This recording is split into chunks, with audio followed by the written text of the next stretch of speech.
கிறிஸ்துவுக்குள் பிரியமான சகோதர சகோதரிகளே, எல்ஷடாய் தேவன் எப்படிப்பட்டவர் என்ற தலைப்பிலே இந்த நாளிலே நாம் இந்த சத்தியத்தை கேட்க இருக்கிறோம். நாம் எல்லோரும் அறிந்த ஒரு சத்தியம், எல்ஷடாய் என்ற பெயரின் அர்த்தம் சர்வ வல்லமையுள்ள தேவன் என்பது நமக்கு தெரியும்.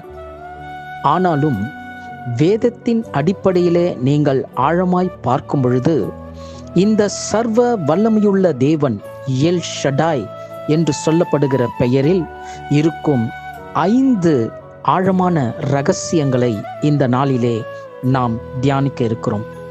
நிச்சயமாக உங்களுடைய ஆவிக்குரிய வாழ்க்கையும் உங்கள் உலக பிரகாரமான வாழ்க்கையில ஒரு முன்னேற்றத்தையும் கொடுக்கக்கூடிய ஒரு கருகலான ஆழமான வேத பாடம். கேட்டு பயன்பெறுங்கள், மற்றவர்களோடு கூட பகிர்ந்து கொள்ளுங்கள்.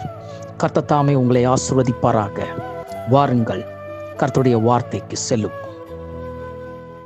எத்தனை பேர் இந்த காலை வேளையில சந்தோஷமா இருக்கிறீங்க? ஆமென். மறுபடியுமாக உங்கள் ஒவ்வொருத்தருடைய முகத்தை காணும்படியாக தேவன் பாராட்டின தயவுகளுக்காக தேவனுக்கு நான் நன்றி செலுத்துகிறேன். இந்த நாளிலே ஆவியானவர் நம்மோடு கூட இடைப்படுவாராக. இன்றைக்கு நம்ம தியானிக்க இருக்கிற தேவ செய்தியினுடைய தலைப்பு, எல்ஷடாய் தேவன் எப்படிப்பட்டவர். எல்ஷடாய் தேவன் எப்படிப்பட்டவர், அல்லது சர்வ வல்லமையுள்ள தேவன் எப்படிப்பட்டவர் என்கின்ற தலைப்பிலே நம்ம இன்றைக்கு சத்தியத்தை தியானிக்க போகிறோம். ஆக்சுவலா அந்த வார்த்தை நீங்க கேள்விப்பட்டிருப்பீங்க இல்லையா? எல்ஷடாய் அப்படின்னா என்ன அர்த்தங்க? சர்வ வல்லமையுள்ள தேவன் என்று அதனுடைய அர்த்தம். தேவன் கடந்த சில நாட்களாக இந்த நாமங்கள்ல இருக்கக்கூடிய சில ஆழமான காரியங்களை ஆராய்ந்து பார்க்கும்படி தேவன் கிருபை செய்து கொண்டிருக்கிறார். அதுல அதிக நாள் செலவிட்ட ஒரு நாமம் இந்த எல்ஷடாய் என்கின்ற நாமம். சர்வ வல்லமையுள்ள தேவன் அப்படின்ற இந்த பெயர், இந்த நாமத்துல தேவன் எவ்வளவு மகிமையான காரியங்களை வைத்திருக்கிறார், எவ்வளவு ரகசியங்கள். இப்போ நம்ம பார்க்க போற இந்த செய்தி நிச்சயமாக என்னால் சொல்ல முடியும், இதுவரை கேட்டிராத சத்தியமாகத்தான் இருக்கும். புரியுதுங்களா? அப்படி தேவன் புதிய காரியங்களை கற்றுக் கொடுத்தார். நான் கற்றுக்கொண்டேன். அந்த கற்றுக்கொண்ட காரியத்தை உங்களோடு கூட பகிர்ந்து கொள்கிறேன். ஆமென். சரி, முதலாவது இந்த சர்வ வல்லமையுள்ள தேவன் எப்படிப்பட்டவர் என்பதை பார்ப்பதற்கு முன்பதாக இவரை குறித்த அறிகிற அறிவு ஆதி நாட்கள்ல எப்படி இருந்தது அப்படின்னு பார்த்தீங்கன்னா, யோபின் புஸ்தகம் 37ஆம் அதிகாரம் 23வது வசனம். யோபு 37:23.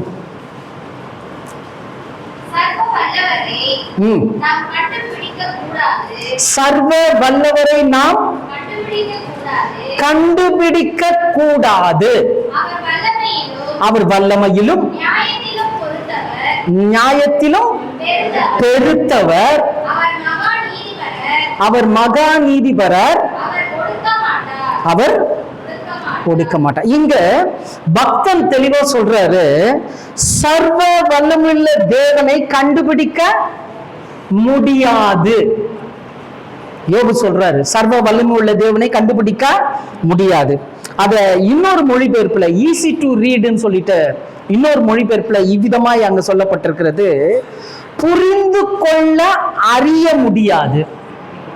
சர்வ வல்லமுள்ள தேவனை புரிந்து கொள்ளும்படி அறிவிக்கிறவர்கள் இல்லை, அல்லது அறிவிக்க முடியாது, அறிய முடியாது. ஏன்னா இந்த சர்வ வல்லமையுள்ள தேவன் எப்படிப்பட்டவர் என்பதை நம் ஆண்டவராகிய இயேசு கிறிஸ்து இந்த பூமியில வந்த பிறகுதான் நாமே கற்றுக்கிட்டோம். புரியுதுங்களா? இன்னைக்கு கிடைக்கக்கூடிய வெளிச்சத்துல நாம் காரியங்களை நாம் கற்றுக்கொண்டு இருக்கிறோம். ஆனால் வேதத்தின் அடிப்படையில தேவனுடைய வல்லமை, சர்வ வல்லமையுள்ள தேவன் என்பது அந்த காலகட்டத்தில் கர்த்தராகிய இயேசு கிறிஸ்து இல்லாத நாட்கள்ல அறிய முடியவில்லை. அதனால்தான் இயேசு கிறிஸ்து கூட ஒரு இடத்துல சொல்லும் போது, மார்க் எழுதின சுவிசேஷம் 12ஆம் அதிகாரம் 24வது வசனத்துல சொல்றாரு பாருங்க. மார்க் 12:24.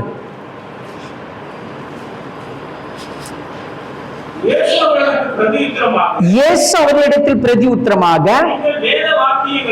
நீங்கள் வேத வாக்கியங்களையும் நல்ல கவனிங்க, தேவனுடைய வல்லமையையும் அறியாததினால் அல்லவா. பாத்தீங்களா, அங்க சொல்றாரு சதுசேயர், பரிசேயர், வேத பாரகர், இந்த பெரிய பெரிய தேவ மக்களை பார்த்து, தேவ தலைவர்களை பார்த்து, தேவனுடைய ஆலய தலைவர்களை பார்த்து சொல்றாரு, நீங்க தேவனுடைய வல்லமைய அறியல, அதனாலதான் தப்பா நடக்கிறீங்கன்னு சொன்னாரு. சொன்னவர் யாரு? இயேசு. அப்ப இங்க ஒரு ரகசியம் ஒண்ணு தெளிவா தெரியுது. இந்த தேவனுடைய வல்லமை, சர்வ வல்லமை என்ன என்பது நாம் அறியும் போது, அல்லது நாம் அறியாதிருந்தால் நம்ம கூட எப்படிதான் நடப்போம் சொல்லுங்க. இயேசு சொன்னார் இல்லையா, தப்பான எண்ணம் கொண்டு தப்பான நடக்கை. அப்போ இன்றைக்கு நம்முடைய வாழ்க்கையில சிலதை நாம் மாற்றிக்கொள்ளணும்னா, சில மாற்றங்கள் உருவாகணும்னா, இந்த தேவனை அறிகிற அறிவு ரொம்ப முக்கியம். இவருடைய வல்லமையை அறிகிற அறிவு ரொம்ப முக்கியம். அப்படி நாம் அறிந்து கொள்ளும் போது நாம் தவறாக நடப்பதற்கு வாய்ப்பு இல்லை. சரியா? அதாவது தேவனை அறிகிற அறிவு ரொம்ப முக்கியம். கொலோசியர் 1ஆம் அதிகாரம் 10வது வசனத்துல அப்போஸ்தலன் பவுல் சபைக்கு தெளிவாக சொல்லுகிறார். கொலோசியர் 1:10. கொலோசியர் 1. சகலவித நற்கிரியைகளும் ஆகிய கனிகளை தந்து தேவனை அறிகிற அறிவில விருத்தி அடைந்து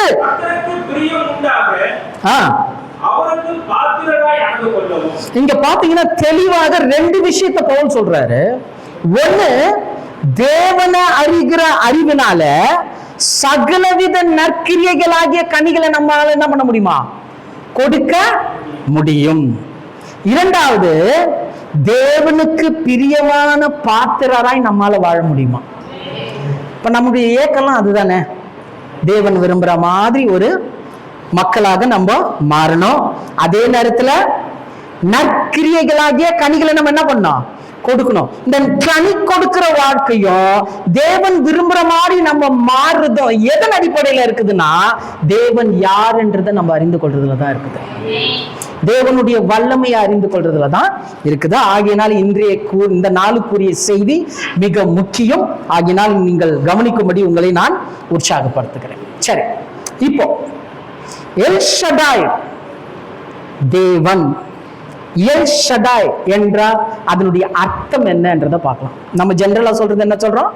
சர்வ வல்லமையுள்ள தேவன் சொல்றோம். அதுக்கு மாற்று கருத்து இல்லை. மோஸ்ட்லி எல்லாருமே கூகுள் செக் பண்ணி தான் சொல்லுவாங்க. நெட்ல போயிட்டு செக் பண்ணிட்டு மீனிங் என்னன்னு போட்டா, கூகுள் மீனிங் என்னன்னா ஆல்மைட்டி காட்னா, எல் ஷடாய் தேவன்னா சர்வ வல்லமுள்ள தேவன் தான் அது அதால கொடுக்க முடியும். அதோடைய அறிவு அல்லது அதுக்கு கொடுக்கப்பட்ட ஃபீட் பண்ணது அவ்வளவுதான். ஆனா தேவனை தொழுது கொள்ளுகிற எபிரேயர்கள், யூதர்கள், அதுவும் கிறிஸ்துவை ஏற்றுக்கொண்ட யூதர்கள், அவர்கள் இதற்கு அர்த்தம் கொடுக்கிறாங்க. எல் ஷடாய் அப்படின்னு நம்ம 2 வார்த்தை சொல்லுவோம். ஆனா மூல மொழியில அது 3 வார்த்தை. ஒன்று எல் ஷாட் டாய், 3 வார்த்தை. எல் ஷாட் டாய் 3 வார்த்தை. இந்த எல் ஷடாய், அதைத்தான் எல் ஷடாய், எல் ஷடாய் அப்படின்னு நம்ம தமிழ்ல சொல்றோம். இதனுடைய சரியான அர்த்தம் என்ன அப்படின்னு பாத்தீங்கன்னா, சர்வத்திற்கும் அதிகமான வல்லமையுள்ள தேவன். சர்வத்திற்கும் அதிகமான வல்லமையுள்ள தேவன், இதான் அதோடைய வியாக்கியானம். இன்னும் ஆழமா போனீங்கன்னா, சர்வத்திற்கும் அதிகாரம் கொடுத்த சர்வ வல்லமையுள்ள தேவன். சர்வத்திற்கும் அதிகாரம் கொடுத்த சர்வ வல்லமையுள்ள தேவன், இதுதான் எல் ஷடாய் அப்படின்ற வார்த்தையினுடைய அர்த்தம்.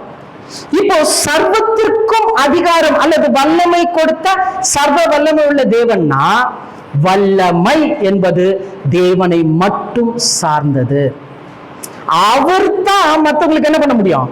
அந்த வல்லமையை கொடுக்க முடியும். உதாரணத்துக்கு சொல்லணும்னா, இன்னைக்கு சாத்தான நம்ம எடுத்துக்கலாம். சாத்தான் எவ்வளவு வஞ்சிக்கிறான் நம்மள. வேதம் சொல்லுது அவன் ஞானம் நிறைந்தவன், பூரண அழகுள்ளவன் இல்லையா? எசேக்கியேல் 28 சொல்லுது இல்லையா? அவன் தேவனுடைய முத்திரை மோதிரமா இருந்தவன், ஞானம் நிறைந்தவன், வல்லமை உள்ளவன். இவ்வளவு காரியமும் அவனுக்கு எப்படி வந்தது அப்படின்னு ஒரு கேள்வி கேட்டா அவனுக்குள்ளே இருந்ததா? இல்ல, தேவன் அவனுக்கு கொடுத்தார். தேவன் அவனை படைக்கும் பொழுது அந்த வல்லமை அவனுக்கு கொடுத்தார். வல்லமை என்பது இயற்கையிலே வருவதல்ல, அது தேவனுக்குள் இருந்து வெளிப்படுவது. அதைதான் சர்வத்திற்கும் அதிகாரம் கொடுத்த சர்வ வல்லமையுள்ள தேவன். தூதர்களை நீங்க எடுத்துக்கிட்டா கூட தூதர்களுக்குள்ளேயே வல்லமை இருந்துச்சுன்னா இல்ல, தேவன் தான் அவங்களுக்கு என்ன பண்ணாரு? வல்லமைய கொடுத்தார். நம்ம ஆண்டவராகிய இயேசு கிறிஸ்துவை நீங்க எடுத்துக்கொண்டால் கூட தேவனுடைய வார்த்தை மாம்சமாகி நம்ம இடத்துல வந்தார் இல்லையா? இயேசு தேவனுடைய வார்த்தை. அதனால்தான் அவர் இந்த பூமியில வாழும் போது சொன்னாரு, நான் சுயமாய் பேசல, சுயமாய் சொல்லல, பிதா எனக்கு என்ன கற்பித்தாரோ, பிதா எனக்கு என்ன கற்றுக் கொடுத்தாரோ அதை தான் நான் என்ன பண்ணேன், சொன்ன, பேசின, செய்தேன் அப்படின்னு சொல்றாரு. புரியுதுங்களா? அப்போ வல்லமை தேவனுடையது, அந்த வல்லமையை கொடுக்கக்கூடிய அதிகாரமும் தேவனுடையது. ஆகையால் அவர் சர்வத்திற்கும் சர்வ அதிகாரம் படைத்த தேவன், சர்வ வல்லமையுள்ள தேவன். இப்போ உங்களுக்கு எல் ஷடாய் அப்படின்னா மீனிங் புரிஞ்சிருக்கும். சர்வ வல்லமுள்ள தேவன் மாத்திரமல்ல, சர்வத்திற்கும் அதிகமான வல்லமை உள்ள தேவன், சர்வத்திற்கும் அதிகாரம் கொடுத்த சர்வ வல்லமையுள்ள தேவன். புரிஞ்சுதுங்களா? ஓகேவா? இரண்டாவது காரியம், இந்த சர்வ வல்லமையுள்ள தேவன் அவர் எப்படிப்பட்டவர்? அதாவது இந்த வல்லமையின் அவர் செயல்படுகிற விதம், இந்த வல்லமையை அவர் செயல்படுத்துகிற விதம் எப்படி அப்படின்னு பார்க்கும்போது பரிசுத்த வேதாகமத்துல ஒரு 5 காரியங்கள் சர்வ வல்லமையுள்ள தேவனுடைய கிரியைகள்னு காட்டுது. ஒரு 5 காரியம். இந்த 5 காரியத்தை தான் நம்ம இன்னைக்கு மெயினா பார்க்க போறோம். ஆக்சுவலா யெகோவாவின் சாட்சிகள் ஒரு டீம் இருக்கு, தெரியுமா? பாத்துக்கிறீங்களா? கேள்விப்பட்டிருக்கீங்களா? யெகோவாவின் சாட்சிகள், ஜெகோவா விட்னஸ் இருக்கிறாங்க. அப்படி இருக்கீங்களா? அவங்க கூட வேதத்தெல்லாம் நல்லா ஆராய்ஞ்சவங்க தான், நிறைய விஷயங்களை கற்றுக் கொடுக்குறவங்க தான். ஆனா தேவனுடைய வல்லமை என்ற ஒரு விஷயத்துல அவங்க நிறைய விஷயங்களை கற்றுக்கொள்ளல. ஏன்னா உதாரணத்துக்கு சொல்லணும்னா, இயேசு ஒரு இடத்துல சொல்றாரு, நான் நேற்றும் இன்றும் என்றும் மாறாதவரா இருக்கிறேன். அப்ப தேவன் ஆதி நாட்கள்ல அப்போஸ்தலருக்கு பரிசுத்த ஆவியின் வரங்களை கொடுத்தார் இல்லையா? அக்கினி அபிஷேகத்தை கொடுத்தார், நிறைய காரியங்களை கொடுத்தார். ஆனா யெகோவாவின் சாட்சிகள் என்ன சொல்லுவாங்கன்னா, அது அப்போஸ்தலர்களோடு கூட என்ன ஆயிடுச்சுங்க, முடிஞ்சிடுச்சு, இப்ப அது இல்லைன்னு சொல்லுவாங்க. அவங்க கிட்ட நிறைய விஷயங்கள் தவறாக இருந்ததுனால தான் இன்னைக்கு கவர்மெண்ட் அவங்களுடைய அந்த டினாமினேஷன் என்ன பண்ணிடுச்சு, பேன் பண்ணிடுச்சு. இன்னைக்கு அந்த டினாமினேஷனுக்கு நிறைய எதிர்ப்புகள் வந்துடுச்சு. போகட்டும். ஏன்னா அவர்களுடைய கோட்பாடு என்னன்னா, தேவனை எங்களுக்கு தான் நல்லா தெரியும். என்னது? பிதாவாகிய தேவனை எங்களுக்கு தான் நல்லா தெரியும். ஆனா வேதம் மட்டுமே, வேதத்தை ஆராய்ந்து பார்க்கும் பொழுது தேவன் தன்னை வெளிப்படுத்தினால் ஒழிய மற்ற யாராலும் நம்மால் புரிந்து கொள்ள முடியாது. அதனால்தான் ஒரு இடத்துல தெளிவா வேதம் சொல்லுது, குமாரன் பிதாவை யாருக்கு வெளிப்படுத்த சித்தமா இருக்கிறாரோ அவருக்கு தான் என்ன பண்ணுவார், குமாரன் வெளிப்படுத்துவாரு. பிதாவும் குமாரனை யார வெளிப்படுத்த சித்தமா இருக்கிறாரோ அவருக்கு தான் என்ன பண்ணுவாரு, வெளிப்படுத்துவார். அப்போ இந்த காரியத்துல நமக்கு ஒரு மிக தெளிவு ஒண்ணு வேண்டும். சரி, இப்போ இந்த சர்வ வல்லமையுள்ள தேவனும் எப்படிப்பட்டவர், இவருடைய வல்லமை எப்படிப்பட்டது என்பதை ஒரு 5 காரியத்தை உங்கள் மத்தியிலே நான் சுருக்கமாய் வைக்க விரும்புகிறேன். முதலாவது காரியம், வெளிப்படுத்தல் 4ஆம் அதிகாரம் 8வது வசனம். வெளிப்படுத்தின விசேஷம் 4ஆம் அதிகாரம் 8வது வசனம். அந்த 4 ஜீவன்களும்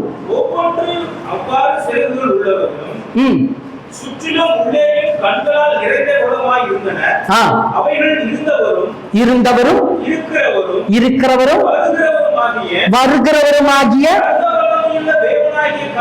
சர்வ வல்லமையுள்ள தேவனாகிய கர்த்தர் ஆமென். முதலாவது நாம் அறிய வேண்டிய காரியம், இந்த சர்வ வல்லமையுள்ள தேவன் எப்படிப்பட்டவர் என்றால், அவருடைய வல்லமை எப்படிப்பட்டது என்றால், அவர் பரிசுத்தர். அவர் யாரு? பரிசுத்தர். இப்போ இந்த பரிசுத்தருக்கு ஆழமான அர்த்தத்தை புரிஞ்சுக்கணும். ஏன்னா நம்ம எல்லாமே நிறைய வேதத்தின் வார்த்தைகளை சர்வசாதாரணமா என்ன பண்ணிடுவான், உச்சரித்து விட்டு கடந்து போயிடுவோம். ஆனா அதனுடைய ஆழம் மிகவும் அவசியம். பரிசுத்தர் அப்படின்னா எபிரேயத்துல காதோஷ், காதோஷ் அப்படின்னு சொல்லுவாங்க. காதோஷ். இந்த காதோஷ் அப்படின்னா என்ன அர்த்தம் அப்படின்னு பாத்தீங்கன்னா, வேர்பிரிக்கப்பட்ட தூய்மைன்னு அர்த்தம். வேர்பிரிக்கப்பட்ட தூய்மை. அதாவது வேர்பிரிக்கப்பட்ட தூய்மைன்னா என்னன்னா, நம்ம இந்த உலகத்துல வாழ்றோம். நம்ம இந்த உலகத்துல சுத்தம்னா என்ன அப்படின்னு ஒரு கேள்வி கேட்டா நம்ம அதுக்கு என்ன வியாக்கியானம் கொடுப்போம், எதை அடையாளப்படுத்துவோம்? வீடு எப்படி இருக்குதுங்க? சுத்தமா இருக்குதுங்க. அதுக்கு பேர் என்ன? சுத்தம். நம்ம நல்ல நீட்டா இன்னைக்கு திருவிழா எல்லாரும் என்ன பண்ணிக்கிறீங்க? ஒயிட் அண்ட் ஒயிட்ல நல்லா நீட்டா வந்துருக்கா. இப்ப இதுக்கு பேர் என்னது? சுத்தம். நல்ல சுத்தமா நீட்டா வந்திருக்கிறோம். இப்ப நம்ம சுத்தத்துக்கு டெபினேஷன் காட்டினா இதை தான் காட்டுவோம். இருதயத்தை காட்ட முடியுமா? என்னுடைய இருதயம் எப்படி இருக்குது? சுத்தமா இருக்குதுன்னா நம்ம பாக்குறவங்க என்ன சொல்லுவாங்க? ரொம்ப அழகாதன்ட்டு போயிடுவாங்க. புரியுதா?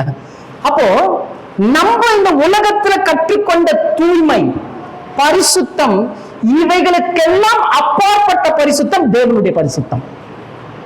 இன்னும் புரிஞ்சுக்கிற மாதிரி சொன்னா, நம்மால் விளங்கிக் கொள்ள இயல முடியாத பரிசுத்தம் அவருடைய பரிசுத்தம், தேவனுடைய பரிசுத்தம். அதாவது எபிரேயர்கள் காதோஷ் அப்படின்னு சொல்லுவாங்க. இந்த காதோஷ் அப்படின்னா ஒப்பிடப்பட முடியாத மகிமையான பரிசுத்தமா, ஒப்பிடப்பட முடியாத மகிமையான பரிசுத்தம்.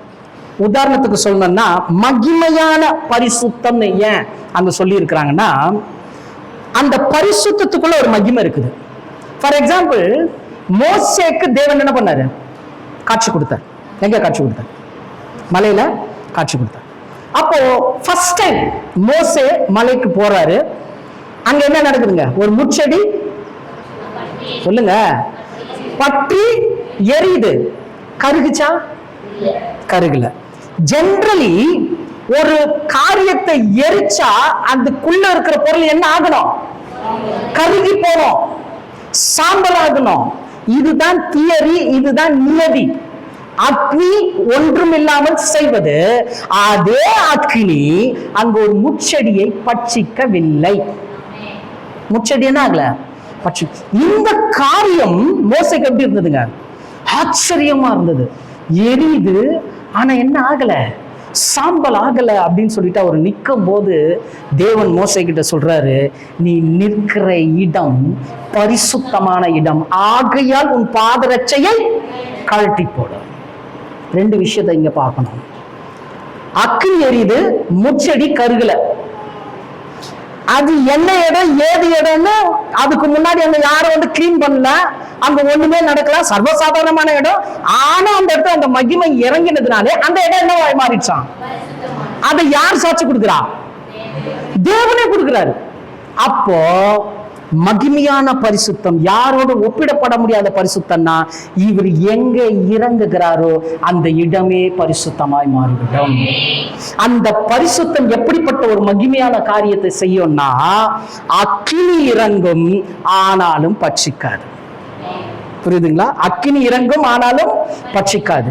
வேதத்துல பார்க்கிறோம், நம்முடைய தேவன் பட்சிக்கிற அக்கினியா இருக்கிறாரு. அவர் யாருக்குள்ள இருக்கிறாரு? நமக்குள்ள இருக்கிறாரு. அப்ப நம்ம என்ன ஆகி இருக்கணும்? ஆனா இன்னைக்கு நம்ம என்ன பண்றோம்? நல்ல தெம்பா உக்காந்துக்கிறோம், பரிசுத்தவாட்டியாக பரிசுத்தவானாக நிக்கிறோம் இல்லையா? இந்த பரிசுத்தம் தான் காதோஷ். தேவனுடைய பரிசுத்தத்துக்கு முன்னாடி யாரும் போக முடியாது. அதனால தான் தேவன் வாசம் செய்கிற அந்த இடமே ஒரு வித்தியாசப்பட்ட இடம். நம்ம அப்படியே சும்மா ஒரு பிக்சரை பார்த்துட்டு, ஒரு படத்தை பார்த்துட்டு, அவர் சிங்காசனத்துல உட்காந்து இருப்பாரு, பக்கத்துலயே இயேசு உட்காந்து இருப்பாரு, அப்படியே நிறைய காரியங்கள் நடக்கும். அப்படி கிடையாது, அப்படி கிடையாது. அவர் சேரக்கூடாத ஒளியில் வாசம் பண்ணுகிற தேவன்னா அவருடைய வலது பாரிசத்துல இயேசு உட்கார்ந்துட்டு இருக்கிறார். வலது பாரிசத்துல உட்கார்ந்து இருக்காருன்னா அது எவ்வளவு தூரம் ஏது தூரம்ன்றது நமக்கு தெரியாது. ஆனா சொல்லுவாங்க இல்லையா சில பெரிய பெரிய ஐஸ்வர்யவான்கள், இவர் தான் என்னுடைய ரைட் ஹேண்டுன்னு. அப்போனா இவரு கூறியதை எல்லாமே யார் தான் பார்க்கிறார்? அட்மினிஸ்ட்ரேஷன், கோஆர்டினேஷன் எல்லாமே யார் தான் பார்க்கிறா? குமாரன், மகன் தான் பார்க்கிறார். இந்த அடிப்படையில தான் இயேசு தேவனுக்கு என்னவா இருக்கிறாரு? ஒரே பேரான குமாரனா இருக்கிறாரு. ஆனா தேவன் எப்படி இருக்கிறாரு? சேரக்கூடாத ஒளியில இருக்கிறாரு. அந்த ஒளியின் மகிமைய தூதர்கள் கூட கிட்ட போக முடியாது. அதனாலதான் தூதர்களை ரெண்டு பிரிவா பிரிக்கிறாங்க. ஒண்ணு கேருபீன்கள், இன்னொன்னு சேராபீன்கள். இந்த சேராபீன்களும் கேருபீன்களும் ஒன்னோட ஒண்ணு கலவாது. புரியுதுங்களா? ஏன்னா இந்த சேராபீன்கள் தேவனுடைய மகிமையில நிக்கிறது. இன்னும் புரியுற மாதிரி சொல்லணும்னா அந்த மகிமை வெளியில வராம இருக்கிறதுக்கு இவைகள் சுத்தி நிக்குமா. எது? சேராபீன்கள் சுத்தி நின்னு சொல்லுதான் பரிசுத்தர் பரிசுத்தர், காதோஷ் காதோஷ் காதோஷ்ன்னு சொல்லுதான். ஏன்? ஒரு இடத்துல நெருப்பு எரியுது, பச்சை எரியும் போது நம்ம என்ன சொல்லுவோம்? சொல்லுங்களேன். நெருப்பு எரியுது, திடீர்னு குழந்தை விட்டு எரியுது, என்ன சொல்லிட்டு ஓடுவோம்? ஐயோ நெருப்பு நெருப்பு நெருப்பு, அதான் ஓடும். அந்த மாதிரி தேவனுடைய அந்த மகிமை, அந்த சேரக்கூடாத ஒளி, அந்த பரிசுத்தத்தை பார்த்து இந்த தூதர்கள், இந்த சேராபீன்கள் சொல்லுதான் காதோஷ், பரிசுத்தம் பரிசுத்தம் பரிசுத்தம். சேரக்கூடாத ஒளியில வாசம் செய்கிறது. அப்போ இந்த சர்வ வல்லமையுள்ள தேவன் பரிசுத்தர் அப்படின்னா ஒப்பிட முடியாத மகிமையான பரிசுத்தத்தை சார்ந்தவர் இவர். இப்போ தேவன் பரிசுத்தர். நெக்ஸ்ட் அப்படியே வரும்போது புதிய ஏற்பாட்டுல கிரேக்க மொழியில ஹகியோஸ் சொல்றாங்க. என்னங்க? ஹகியோஸ். ஹகியோஸ் அப்படின்னா பரிசுத்தம், பரிசுத்தவான். பைபிள்ல வருதா? பவுல் அடிக்கடி சொல்வாரு, கொலோசியர் பட்டணத்துல இருக்கக்கூடிய பரிசுத்தவான்களுக்கு எழுதுகிறதாவது. பரிசுத்தவான்கள் பரிசுத்தவான்கள் யார சொல்றாரு? வார்த்தை வருதா வித்தியா? ஒருவேளை ஆண் தேவனுடைய பரிசுத்தத்தை பார்த்தோன்னு ஐயோ நம்ம எல்லாம் ஏங்கன்ற மாதிரி ஆயிடுச்சோ? யார் பரிசுத்தவான்கள்? நல்ல சத்தமா சொல்லணும். ஆமா, இதெல்லாம் ரொம்ப முக்கியங்க. அப்புறம் இத்தனை வருஷம் நம்ம சத்தியத்துல இருந்து என்ன பிரயோஜனம்? தேவனுடைய பரிசுத்தவான்கள் நீங்களும் நானும் தான். இது நம்முடைய கிரியைகளினால உண்டாகல, இயேசுவின் ரத்தத்தினாலும் உண்டாச்சு. சரியா? அதனால நம்ம மார்த்தட்டி சொல்லலாம், நான் பரிசுத்தவான் என்னுடைய கிரியைகளினால் அல்ல, தேவனுடைய கிருபையினாலும் கிறிஸ்துவனுடைய ரத்தத்தினாலும் நான் பரிசுத்தவான். இப்போ இந்த ஹகியோஸ் என்றது பரிசுத்தம், பரிசுத்தவான்னு சொல்றாங்க. இதுக்கு என்ன அர்த்தம்ன்றதை கூட நம்ம பார்க்கணும். இதுக்கு என்ன அர்த்தம் பாத்தீங்கன்னா, தேவனுடைய பரிசுத்தத்திற்கு பிரித்தெடுக்கப்பட்டவர்கள் அர்த்தம். என்னங்க? ஹகியோஸ்னா என்ன அர்த்தம்? பிரித்தெடுக்கப்பட்டவர்கள். என்ன பிரித்தெடுக்கப்பட்டவர்கள்? தேவனுடைய பரிசுத்தம். ஏன்னா முன்னாடியே சொன்ன பரிசுத்தம் என்பது யாருக்கு மட்டும்தான் உண்டு? தேவனுக்கு மட்டும்தான் உண்டு. சேரக்கூடாத ஒளியில வாசம் செய்கிற மகிமையான பரிசுத்தம். அந்த மகிமையான பரிசுத்தத்தை குமாரன் மூலமாக யாருக்கு கொடுத்தாரு? உங்களுக்கும் எனக்கும் கொடுத்திருக்கிறதுனால பிரித்தெடுக்கப்பட்டவர். எப்படி பிரித்தெடுக்கப்பட்டவர்? தேவனுடைய பரிசுத்தத்திற்கு பிரித்தெடுக்கப்பட்டவர்கள் நீங்களும் நானும் உங்கள் பிள்ளைகளும். புரியுதுங்களா? பரிசுத்தம் அப்படின்னு ஒரு ஒத்த வார்த்தையில சொல்லி முடிக்கிற காரியம் கிடையாது. அதனுடைய ஆழம் மிகவும் அவசியம். அப்ப தேவனுடைய பரிசுத்தத்திற்கு பிரித்தெடுக்கப்பட்டவர்கள். அதனால தான் சபைக்கு பேதுரு எழுதுறாரு. 1 பேதுரு 1ஆம் அதிகாரம் 16வது வசனம். 1 பேதுரு 1:16. நான் பரிசுத்தர் ஆகையால் நீங்களும் பரிசுத்தராய் இருங்கள் என்று. அதுதாங்க தேவன் காதோஷ். அவர்கிட்ட இருந்து பிரித்தெடுக்கப்பட்ட ஹகியோஸ் நம்ம. எத்தனை பேர் ஆமென் சொல்றீங்க? தேவன் பரிசுத்தர், மகிமையான பரிசுத்தர். அந்த வல்லமையினுடைய பரிசுத்தத்தை உங்களுக்கும் எனக்கும் கிருபையாக கிறிஸ்து இயேசுவின் மூலமாக கொடுத்திருக்கிறார். சரியா?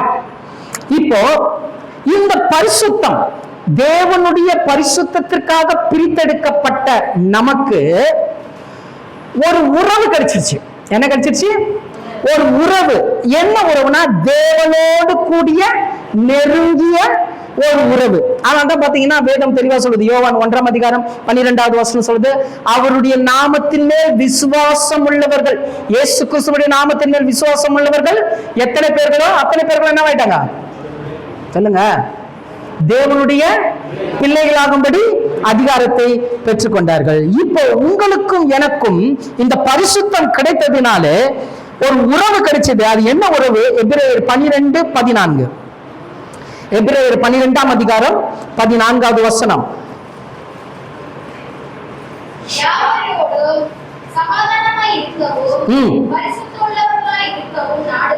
பரிசுத்தம் உள்ளவர்களாய் இருக்கவும் நாடுங்கள். பரிசுத்தம் இல்லாமல் ஒருவரும் கர்த்தரை தரிசிப்பது இல்லையே. ஆக்சுவலா அவருடைய நாமத்தை உச்சரிப்பதற்கு கூட இந்த சரீரத்தை ஒரு வல்லமை வேணும். தேவனுடைய நாமத்தை உச்சரிக்கணும்னா இந்த சரீரத்துல என்ன வேணும்? வல்லமை வேணும். என்ன வல்லமை தெரியுமா? உயிரோடு கூட இருக்கணும்.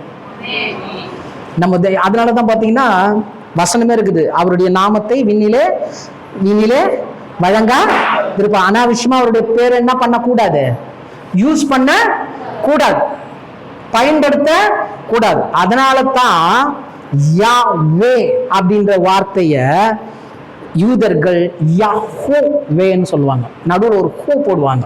ஏன்னா டைரக்டா யாவேன்னு சொல்ல மாட்டாங்க. நம்மளால தான் அசால்ட்டா யாவே யாவேன்னு பாட்டே பாடுறோம். அது கர்த்தர் நம்ம கொடுத்த கிருபைன்னு நினைக்கிறேன். ஆனா யூதர்கள் யஹோவேன்னு சொல்லுவாங்க. ஏன்னா அந்த நாமத்தை உச்சரிப்பதற்கும் ஒரு பரிசுத்தம் தேவையா. ஆனால் இன்றைக்கு நீங்களும் நானும் இந்த தெய்வத்தை தேடுகிறோம், வணங்குகிறோம், ஜெபிக்கிறோம், அவருடைய வார்த்தையை கேட்க ரொம்ப சர்வசாதாரணமா வந்து உட்காந்து இருக்கிறோம்னா ஒரே ஒரு காரியம் தாங்க, உறவு, ஐக்கியம். உங்களுக்கும் தேவனுக்கும் ஒரு ஐக்கியத்தை தேவன் தம்முடைய குமாரன் மூலமா என்ன பண்ணிருக்கிறாரு, உருவாக்கி கொடுத்திருக்காரு. அதான் சங்கீதம் 96:9 தெளிவா சொல்லுது, பரிசுத்த அலங்காரத்துடனே. ஆமா, கர்த்தரை தொழுது கொள்ளணும். ஆனா எப்படி தொழுது கொள்ளணும்? ஆமா, மோஸ்ட்லி சர்ச்சுக்கு வரும்போது நம்ம எல்லாம் என்ன பண்ண வரோம் சொல்லுங்க? சுத்தமா வரும். அது எல்லாருக்கும் ஒண்ணு, வெள்ளன குளிச்சாக்க மாட்டோம்ல, ட்ரெஸ் பண்ண வரும், நல்லா அலங்காரம் போட்டு வரும். இங்கெல்லாம் ஒன்றும் இல்லை, வெளியெல்லாம் சென்னையெல்லாம் வந்து பாருங்க, சினிமா ஸ்டாருக்கும் வர்றவங்களுக்கு வித்தியாசமே தெரியாது. அந்த மாதிரி நீட்டாக வருவாங்க, அப்படியே நீட்டாக வந்து நீட்டாக போயிடுவாங்க. அதான் பிரச்சனை. அலங்காரம் எவ்வளவு முக்கியம் இல்லையா? அலங்காரம் ரொம்ப முக்கியம். இப்போ தேவன் சொல்றாரு, உன்னுடைய பரிசுத்தமே உனக்கு அலங்காரமா இருக்கணும். உன்னுடைய பரிசுத்தம் உனக்கு அலங்காரம். மற்றவர்களை அட்ராக்ட் பண்றதுக்கு, மற்றவர்கள் நம்மை பார்க்க வேண்டும், மற்றவர்கள் நம்மை தவறாய் நினைத்து விட கூடாது என்பதற்காக நம்ம பண்ற அலங்காரம். ஆனா தேவன் எதிர்பார்க்கிற அலங்காரம் என்னன்னா, நான் பரிசுத்தர் ஆகியால் நீங்களும் பரிசுத்தமாய் இருங்கள். இந்த பரிசுத்த அலங்காரத்தை கேட்கிறாரு. இது அவரால் மட்டும்தான் கேட்க முடியும், அவரால் மட்டும்தான் கொடுக்க முடியும். ஆகையால் சர்வ வல்லமையுள்ள தேவன். அப்போ சர்வ வல்லமையுள்ள தேவன் எப்படிப்பட்டவர் என்றால், அவர் பரிசுத்தம் உள்ளவர். இப்ப பரிசுத்தம்னா என்னன்னு ஓரளவுக்கு அது புரிஞ்சுதுங்களா? சரி, இரண்டாவது காரியம், இந்த சர்வ வல்லமையுள்ள தேவன் எப்படிப்பட்டவர் அப்படின்னு பாத்தீங்கன்னா, வெளிப்படுத்தல் 15ஆம் அதிகாரம் 3வது வசனம். வெளிப்படுத்தல் 15:3.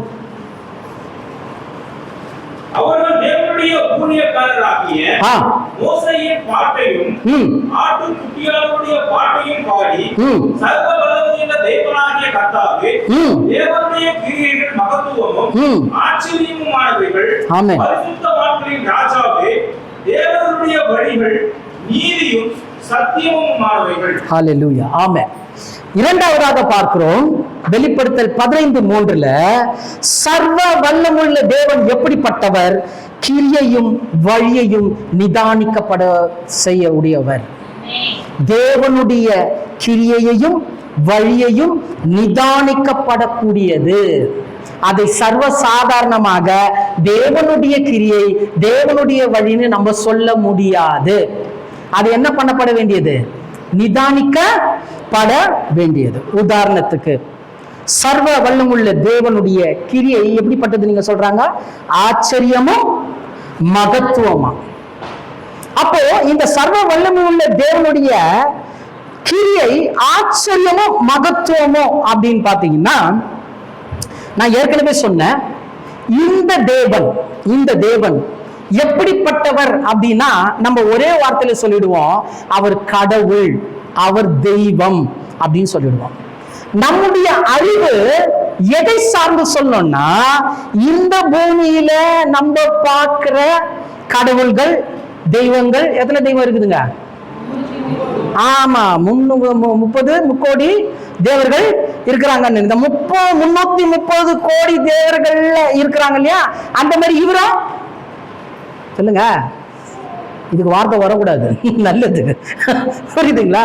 330 கோடி தேவர்களுக்குள்ள நம்ம இந்த பூமியில பார்க்கிற சாமி கூட, கடவுளோடு கூட இந்த சர்வ வல்லமுள்ள தேவனை ஒப்பிட முடியாது. புரியுதுங்களா? ஏற்கனவே நான் இந்த காரியத்தை உங்களுக்கு விளக்கி சொல்லி இருக்கிறேன். ஏன்னா பிரபஞ்சத்தை நம்ம தெரிஞ்சுக்கணும். இந்த அண்டம், யூனிவர்ஸ் ரொம்ப முக்கியம். நம்ம வாழ்ந்து கொண்டிருக்கிறது மில்கி வே கேலக்சி, சூரிய குடும்பம்ன்றாங்க. இது ஒரு நிலையா, அதுக்கு மேல ஒரு நிலை, அதுக்கு மேல ஒரு நிலை, இந்த மாதிரி ஒரு 5 நிலைகளை மனிதன் தன்னுடைய அறிவை வைத்து கண்டுபிடிச்சிருக்கிறான். 5 நிலைகளை. அதுக்கு மேல என்ன பாருங்கன்னா அன்னோன் யூனிவர்சல் தான்.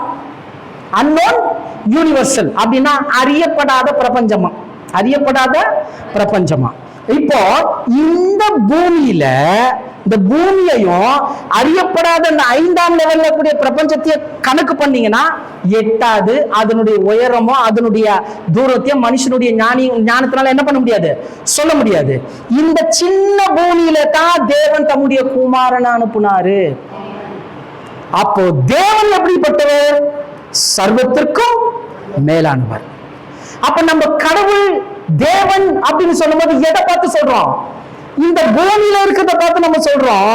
ஆனா அப்படிப்பட்ட தேவன் அவர் அப்படி அல்ல. அவர் சர்வத்திற்கும் மேலானவர் என்றதை நம்ம முதல்ல புரிஞ்சு. அதாவது யாத்திராகம் 15:11 தெரியும். அவருக்கு ஒப்பான தேவன் யார்? கேள்வி கேட்கிறார். எனக்கு ஒப்பான தேவன் யார்?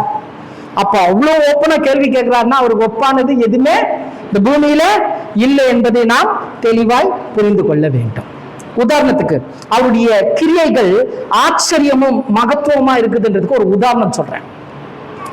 இஸ்ரவேல் ஜனங்களை ஆபிரகாம்ன்ற ஒரு மனுஷனை தெரிந்து கொண்டு அவன் மூலமா 12 கோத்திரம் வந்து, அந்த 12 கோத்திரம் இஸ்ரேல் எகிப்துல போயிட்டு அடிமையா இருந்து அடிமைத்தனத்துல இருந்து என்ன பண்றாரு? தேவன் மீட்டு கொண்டு வந்தார். கொண்டு வரும்போது ஒரு வார்த்தையை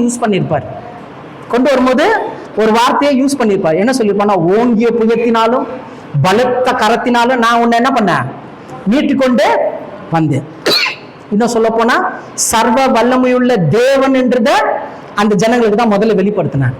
எப்படி வெளிப்படுத்தினாருன்னா, அவருடைய கிரியை ஆச்சரியமும் மகத்துவம்ன்றதுக்கு உதாரணம் சொல்றேன். அவங்க எங்க இருந்து கிளம்புனாங்க? எகிப்துல இருந்து கிளம்புனாங்க. ஆக்சுவலா தேவன் எங்க போய் கொண்டு போய் சேர்க்கிறேன்னு சொன்னாரு? கானானுக்கு கொண்டு போய் சேர்க்கிறேன்னு சொன்னார். எகிப்துல இருந்து கானானுக்கு எத்தனை கிலோமீட்டர் தூரம் தெரியுங்களா? 260 இருந்து 300. எகிப்துல இருந்து கானானுக்கு 260 இருந்து 300 கிலோமீட்டர். இத கேஷுவல் வாக்குன்னு சொல்லுவாங்க. ரொம்ப கூலா நம்ம நடந்து போனா 12 நாட்கள்ல போய் சேர்ந்துடலாம். எங்க? எகிப்துல இருந்து கானானுக்கு 12 நாட்கள்ல என்ன பண்ணிடலாம்? சர்வசாதாரணமா நடந்தா போய் சேர்ந்துடலாம். ஆனா எகிப்துல இருந்து புறப்பட்ட இஸ்ரவேலர்கள் கானானுக்குள்ள போய் சேரும் போது எத்தனை வருஷம் ஆச்சு? 40 வருஷம் ஆச்சு. நல்லா புரிஞ்சுங்க. 12 நாள்ல கடக்க வேண்டிய அந்த காரியத்தை தேவன் எத்தனை வருஷம் கடக்க பண்ணினார்? 40 வருஷம் கடக்க பண்ணியிருக்கிறார். என்னைக்காவது யோசனை பண்ணியிருக்கிறோமா? அங்கெல்லாம் போனா எங்களுக்கு தெரியும், நாங்க பைபிளை ஃபர்ஸ்ட் பார்க்குறோம், என்னயா இது அப்படின்ற மாதிரி பார்க்காதீங்க. இந்த கடைசி நாட்கள்ல தேவன் என்ன பண்றாரு? அறிவு பெருகணும் போது அதை கொடுக்குறாரு. ஆனா இவங்களை எப்படி கொண்டு போனார்னா, டைரக்டா எகிப்துல இருந்து கொண்டு வந்து முதல்ல எங்க நம்ம உட்கார வச்சாரு? செங்கடல்ல உட்கார வச்சாரு. அதுக்கப்புறம் ரூட் அங்க டர்ன் ஆயிடுச்சு. ஏன்னா வழியா போக வேண்டியவங்க எந்த வழியா போனாங்க சொல்லுங்க? புது வழி. எந்த வழி? செங்கடல்ல 2ஆ வந்துச்சு. செங்கடலை ரெண்டா பிளந்து அந்த வழியா என்ன பண்றாங்க இவங்க கடந்து போறாங்க. இது மேப்லயே இல்ல, கூகுள் மேப்லயே இல்ல. கூகுள் மேப்ல கடல் தான் தெரியுது, ஆனா தேவன் அங்க ரோடே போட்டுக்கிறாரு. அங்க இஸ்ரேல் ஜனங்களுக்கு என்ன பண்ணிட்டாரு, ஒரு ரோடு பட்ட உள்ள விட்டார், போட அந்த வழி அப்படின்ட்டாரு. இப்போ இந்த வழியா போன உடனே எல்லாரும் நினைச்சிருப்பாங்க ரொம்ப ஷார்ட் கட்டு போல இருக்கு. என்னாச்சு, 40 வருஷம் கிட்டத்தட்ட அவங்க கடந்த தூரம் எவ்வளவுன்னு பாத்தீங்கன்னா 560 கிலோமீட்டர். ஒருவேளை கேட்கலாம், 560 கிலோமீட்டர் 300க்கு 560 கம்பேர் பண்ணீங்கன்னா 260 கிலோமீட்டர் தான் டிஃபரன்ஸ். ஆனா ஏங்க 40 வருஷம்? ஏன்னா தேவன் ஒரு செக் வச்சாருங்க. என்ன வச்சார் தெரியுமா? பகல்ல மேகஸ்தங்கம், இரவுல அக்னி ஸ்தம்பம், ரெண்டுத்தையும் வச்சாரு. என்ன தெரியுமா சொன்னாரு? இது போனா நீ போ, இது போலனா போவாத. இவங்களுக்கு ஸ்டாப்பிங் எத்தனை ஸ்டாப்பிங் தெரியுமா? ட்ரெயின்ல ஏறினா இங்க இருந்து ஒரு இடத்துக்கு போறதுக்கு ஒரு 20 இருக்கலாம், 30 இருக்கலாம். கர்த்தர் இந்த இடத்துல இருந்து அந்த அந்த சின்ன குறுகிய தூரத்தை ஒரு 560 கிலோமீட்டருக்கு போறதுக்கு கிட்ட 42 ஸ்டாப்பிங் போட்டாரு. 42 இடங்கள்ல நிக்க வச்சாரு. இந்த 42 இடங்களை நிக்க வச்சு உடனே கிரீன் சிக்னல் கிடைக்கல, உடனே கிடைக்கல. அதுல 10 இடம் ரொம்ப முக்கியமான இடம், தேவனுக்கு சித்தமானா பார்க்கலாம். 10 இடத்துல நிறைய அற்புதம் செய்யறாரு, அடையாளம் செய்யறாரு. இவ்வளவு எதுக்கு அப்படின்னா ஒன்னே ஒண்ணுதாங்க, அவருடைய கிரியைகள் ஆச்சரியமும் மகத்துவமானது. அங்கிருந்து வர்றாங்க, பள்ளத்தாக்குல இறங்குறாங்க, அதுக்கப்புறமா கடல் பிளக்குது, அதுக்கப்புறம் மாறா கிட்ட வராங்க. மாறா கிட்ட வந்தவொடனே என்ன ஆயிடுச்சு, அங்க தண்ணி கசப்பாயிடுச்சு. மாறா தண்ணி கசப்பாயிடுச்சுன்னா நம்ம ஜென்ரலா சாதாரணமா எடுத்துப்போம், தண்ணி கசப்பாங்க. மோசே என்ன பண்ணாரா, வெட்டி ஒரு கிளைய போட்டாரா, மதுரமா மாறிடுச்சா. அதான் நம்மளுடைய மைண்ட் செட்டப். ஆக்சுவலா காரியம் என்னன்னா, மாறான்ற இடத்துல எங்க தோணினாலும் தண்ணி என்னவா தான் இருக்குது, கசப்பா தான் இருக்குது. தண்ணி இல்லைன்னா எவ்வளவு கஷ்டம், கொஞ்சம் நீங்க யோசனை பண்ணி பாருங்க. தண்ணி இல்லைன்னா எவ்வளவு கஷ்டம். ஜனங்களுக்கு என்ன ஆயிடுச்சு, எகிப்துல இருக்கும்போது தண்ணி பிரச்சனை இருந்ததா? நைல் நதி ஓடிச்சுங்க, அங்க பிரச்சனையே கிடையாது. இப்ப தேவன் கூட்டு வந்து என்ன பிரச்சனை கொடுத்துட்டாரு, தண்ணி பிரச்சனை கொடுத்துட்டாரு. அதுவும் சரி, கிடைக்குது, தண்ணி கிடைக்குது, ஆனா கசப்பா இருக்குது. எல்லாம் தோண்டி பார்த்துட்டான், நிறைய சயின்டிஸ்டுங்கெல்லாம் உள்ள இருந்துருக்குறாங்க, என்னென்னோ பண்ணி பார்த்துட்டு கடைசியில எங்களை சாவடிக்கிறது கொண்டு வந்துட்டாரு தேவன்ட்டான். ஆனா அவருடைய கிரியைகள் ஆச்சரியமும் மகத்துவமானகள். எவ்வளவு முயற்சி பண்ணாங்க, ஒண்ணும் இல்ல. மோசே கிட்ட சொன்னார், ஒரே ஒரு கலையை பிரிச்சு போடுப்பா. ஒரு இடத்துல போட்டாங்க, அந்த பூமியில ஊறுற எல்லா தண்ணியும் மதுரமா மாறிடுச்சான். சர்வ வல்லமை உள்ள தேவன், அவருடைய கிரியைகள் ஆச்சரியமும் மகத்துவமானவைகள். நிதானிக்கப்படணும், நிதானிக்கப்படணும். கொஞ்சம் நிதானிச்சிங்கன்னா, இப்ப நம்ம பார்த்துட்டு இருக்கிற இந்த சர்வ வல்லமை உள்ள தேவன் நமக்குள்ளதான் இருக்கிறாரு. அவருடைய கிரியைகள் ஆச்சரியமும் மகத்துவம்னா எவ்வளவு அற்புதங்களை செஞ்சாரு. எகிப்துல 10 வாதையை கொடுத்தார். உங்களுக்கு தெரியுமா, அந்த 10 வாதையில பயன்படுத்தினார் பாருங்க. ஒரு பொருள், வண்டு, இருட்டு, தவளை, ரத்தம், நிறைய விஷயங்கள், கொப்பளங்கள், இதெல்லாம் கொடுத்தார்ல. இதெல்லாம் எகிப்தோட கடவுள்கள். இந்த 10 என்னது, எகிப்தின் கடவுள்கள். நம்மளதுல இருக்குது இல்லையா, நந்தி பார்த்துக்கிறீங்களா, நந்தி சாமி, அப்புறம் இன்னொன்று நரசிம்மான்னு, சிங்கம் மூஞ்சி, இந்த மாதிரி நிறைய விஷயங்கள் எல்லாம் இருக்குது இல்லையா. அந்த பிரகாரம் எகிப்துல 10 கடவுள் இருந்துதான். இவர் என்ன பண்ணாருன்னா, அந்த 10 கடவுளை வச்சு அவங்க வாதிச்சார். அவருடைய கிரியைகள் ஆச்சரியமும் மகத்துவமான ஒன்னே ஒண்ணுதான், ஒரே ஒரு காரியத்துக்காக தான் அவருடைய கிரியைகள் ஆச்சரியமா மகத்துவமா இருக்கிறதுக்கு ஒன்னே ஒண்ணுதான். என்ன தெரியுமா, என்னுடைய ஜனங்கள் மீட்கப்படணும். இதான் அந்த நாள்ல செஞ்ச அந்த கிரியைகளுடைய மகிமை. வசனம் சொல்லுது, கர்த்தருடைய கரங்கள் என்ன பண்ணலையா, குறுகி போவதில்லை. நம்முடைய வாழ்க்கையில அற்புதம் செய்ய முடியும், நம்முடைய வாழ்க்கையில அதிசயம் செய்ய முடியும். நம்ம தெரிஞ்சுக்கல இவர் சர்வ வல்லமை உள்ள தேவன்றத நாவால மட்டும் தான் சொன்னோம். இன்னைக்கு ஆக்கப்பூர்வமா அனுபவிக்க போறோம். இங்க இருந்து கடந்து போகும்போது அந்த வல்லமையை பெற்றுக்கொள்ள போகிறோம். அது நம்முடைய குடும்பத்துல கிரியை செய்ய போகுது. எத்தனை பேர் விசுவாசிக்கிறீங்க? இன்னில இருந்து ஒரு மாற்றத்தை கர்த்தர் கொடுக்க போறாரு. ஆமென். நிச்சயமாக நடக்கும். ஏன்னா இது நம்மால நடக்கிற காரியம் இல்ல, இது தேவன் நமக்குள் செயல்படுத்துகிற காரியம். புரியுதுங்களா? அப்ப அவருடைய கிரியைகள் ஆச்சரியமும் மகத்துவமானதுன்னு போட்டிருக்கு. அதே நேரத்துல அவருடைய வழிகள் நீதியும் சத்தியமுமானதான். வழிகள் நீதியும் சத்தியமுமானதான். ஏன் வழிகள் நீதியும் சத்தியமுமா இருக்குதுன்னா, தேவனுடைய வழி என்ன அப்படின்னு ஒரு கேள்வி கேட்டீங்கன்னா அதுக்கு பதில் இயேசுதான் கொடுக்க முடியும். ஒத்துக்கிறீங்களா?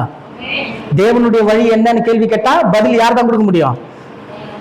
இயேசுதான் கொடுக்க முடியாது. ஏன்னா அவர் தான் சொன்னாரு, நானே வழி, நானே சத்தியம், நானே ஜீவன். ஆமென்.